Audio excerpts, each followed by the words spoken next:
안녕하세요. 나를 담다입니다. 제 나이는 52세고 일하면서 살림을 하는 평범한 주부예요. 결혼을 하고 지금까지 잠깐씩의 공백 기간은 조금 있었지만 거의 일을 하면서 살림을 해왔어요. 제가 지금 다니고 있는 회사는 만두를 만드는 작은 규모의 식품회사예요. 이곳에 입사하기 전에 열흘 정도 화장품 생산 라인에서 일을 했던 적이 있었어요. 화장품 생산 회사는 일하는 강도가 굉장히 힘들고 열악한 환경이에요. 요즘은 대부분이 OEM 방식으로 만들기 때문에 거의 환경이 좋을 수가 없는 것 같아요. 일이 힘드니까 그런지 몰라도 직원들의 인성은 밑바닥에 사람답게 일할 곳이 정말 못 되는 곳이라고 뼈저리게 느끼고 왔어요. 예전에 식품회사를 한번 다녀본 적이 있어서 안 들어가려고 했는데 어떻게 자연스럽게 들어가게 되었어요. 집에서 1시간 정도 걸리는 작은 시골에 있는 회사였어요.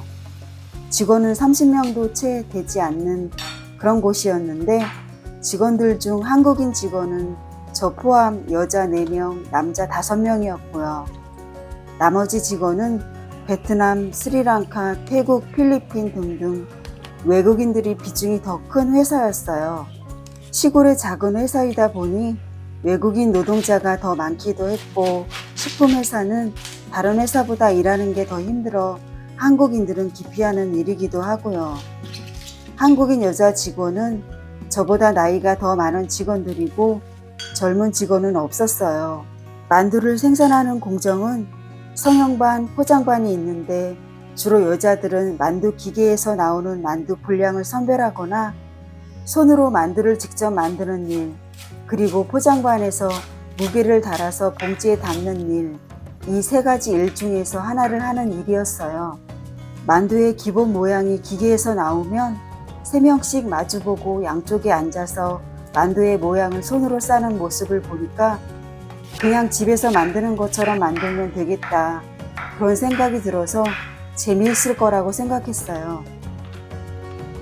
제가 처음에 했던 일은 기계에서 만두가 만들어져 나오면 분량을 선별하는 일이었어요. 정신없이 만두가 쏟아져 나오면 눈으로 빠르게 스캔하고 분량 골라내고 모양이 안 잡힌 만두를 잘 완성시켜줘야 했어요. 레일이 지나가는 걸 보면 어지럽기도 한데 빠르게 작업을 하는 일도 결코 쉽지는 않더라고요. 51세에 취업한 힘들다는 식품회사였지만 이제 이 회사가 마지막 회사가 되길 희망하면서 열심히 일하려고 마음먹었어요. 한국인 직원 3명은 저보다 한 달 먼저 입사를 했어요. 저와 나이가 같은 한 명은 포장반에서 일을 했고 한 명은 외국인 젊은 직원들과 손만두를 싸는 일을 하고 다른 한 분은 제가 하는 기계만두 분량 선별을 하는 일을 하고 있었어요. 여기 오기 전에 했던 화장품 생산하는 일과 비교해 보니까 이 일은 정말 아주 해볼 만한 일이고 꼭 적응해서 잘 다녀야겠다, 이런 생각이 들었어요. 3일 정도는 기계만두 선별을 했고 4일째가 되는 날은 포장반에서 완성되어 냉동된 만두가 쏟아져 나오면 플라스틱 케이스에 6개씩 재빠르게 담는 일을 하게 되었어요. 냉동이 된 만두를 작업하는 일이었기 때문에 그때 당시 여름이었는데 추울 정도였으니까 온도가 굉장히 낮은 곳이었어요. 기계 옆에 양쪽에 한 명씩 2명이 앉아서 케이스에 재빠르게 담지 않으면 밀려서 잔뜩 쌓이기도 했어요. 아직은 서툴고 처음 하는 일이었지만 밀리면 빨리 담으라고 하고 정신없이 담아도 많이 쌓여만 가고 있고 추워서 발과 허벅지가 감각이 없어지도록 너무 힘들었어요. 아침부터 저녁 때까지 포장반에서 이렇게 일을 하고 밖에 나오면 한여름인데도 너무 따뜻할 정도였어요. 퇴근 차량에 에어컨 바람이 너무 추울 정도였으니까요. 이 포장반에서 일을 계속 시킨다면 정말 일 못하겠다는 생각이 들 정도였으니까요. 반복적으로 하다 보면 일은 익힐 수 있지만 이렇게 추운 곳에서 일을 계속 한다는 건 자신이 없었어요. 계속 포장반에서 일을 시킬까봐 걱정을 했지만 다행히도 기계 만두 선별도 하고 일주일 중에서 2번 정도 포장반에서 일을 하는 그 정도였어요. 손만두 만드는 분의 말을 들어보니까 보기에는 쉬워 보였는데 손만두 만드는 일이 장난이 아니게 힘들다고 하더라고요. 빠른 속도로 기본 만두가 나오면 6명이 그냥 흘려보내는 만두가 없이 다 만들어서 내려보내는 게 쉬운 일이 아니라고 하더라고요. 계속 한자리에 앉아서 쉬는 시간이나 점심시간이 될 때까지 연속 2시간씩 계속 만든다는 게 보통 일이 아니게 힘들다고 해요. 손도 엄청 빨라야 하고 움직이지도 못하고 계속 만들어야 하니 어깨가 너무 아프다고 해요. 3가지 일 중에서 제가 주로 하는 기계만두 분량 선별하는 일이 제일 수월하다고 하더라고요. 일하는 것만 보고 판단하는 건 모르고 직접 해봐야지 그 일이 어떤지 알 수가 있는 것 같아요. 작은 회사이다 보니 가족들이 모두 현장에서 같이 일을 하는 회사였어요. 직원 관리와 현장 업무를 하시는 분이 사모님이시라고 하더라고요. 직접 현장에서 같이 힘든 일도 같이 하면서 부딪히다 보니까 가끔씩 대화를 하다 보면 저와 성향이 비슷하시고 나이도 저와 동갑이셨어요. 일하는 게 좀 서툴고 못할 때는 혼나기도 했지만 오너가 직원들과 같이 일한다는 그런 마인드 정말 멋져 보였어요. 이 회사가 아무것도 없이 처음부터 이렇게 성장할 수 있었던 건 근면 성실히 열심히 일해오셔서 가능했던 것 같았어요. 같은 나이에 저는 직원이고 실장님은 오너 사모님. 질투와 시기보다는 최고로 인정해드리고 싶은 멋진 분이더라고요. 왠지 더 열심히 같이 일하고 싶은 그렇게 만드는 부분이 있더라고요. 어쩌다 가끔씩 한마디 나누는 대화에서 서로의 마음의 벽이 없는 좋은 느낌의 실장님이셨어요.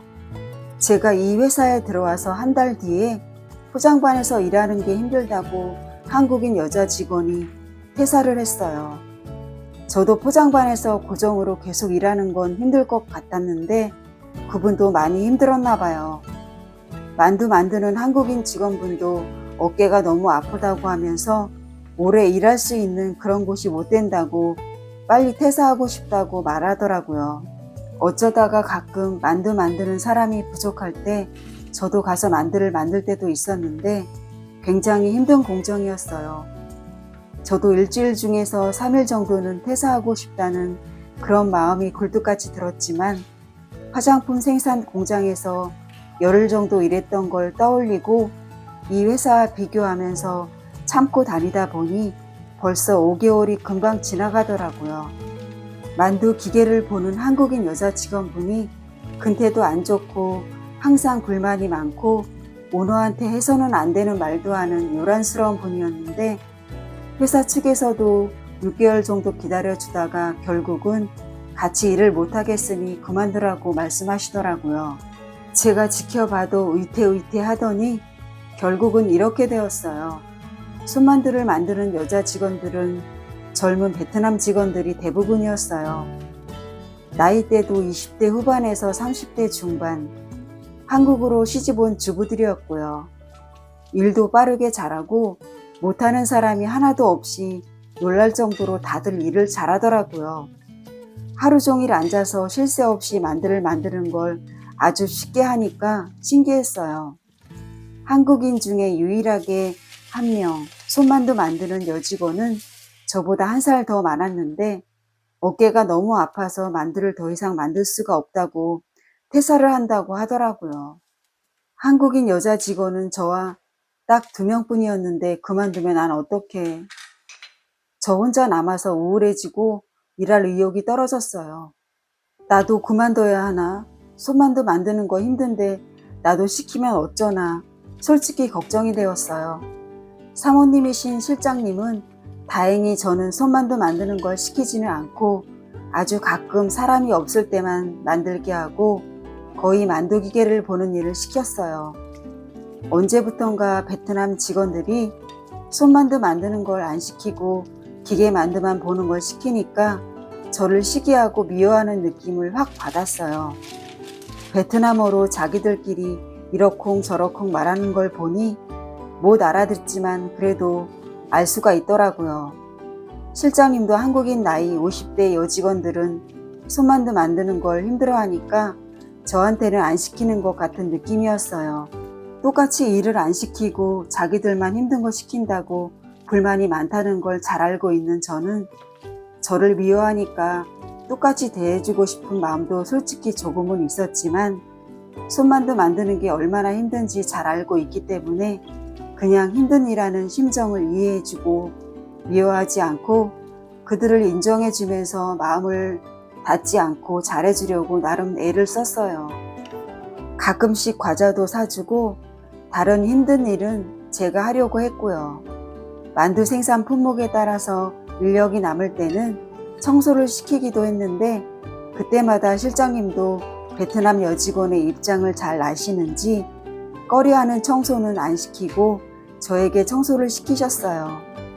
말은 안 하셨지만 서로 눈치로 잘 알기 때문에 저도 당연히 내가 해야겠지 하는 긍정의 마음으로 청소를 했어요.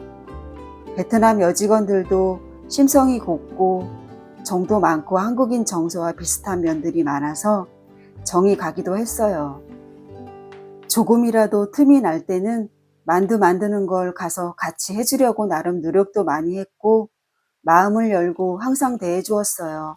한국인 여직원은 달랑 저 혼자인 채로 만두 회사에서 퇴사를 수도 없이 많이 꿈꾸면서 외국인 직원들과의 눈에 안 보이는 신경전을 하면서 일하다가 입사한 지 1년 정도가 되어갈 때쯤에는 서로의 마음을 터놓고 대화를 한 번도 한 적은 없었지만 저의 진심이 통했는지 이젠 힘든 일도 서로 도와주면서 아주 단합이 잘 되는 팀이 되었어요.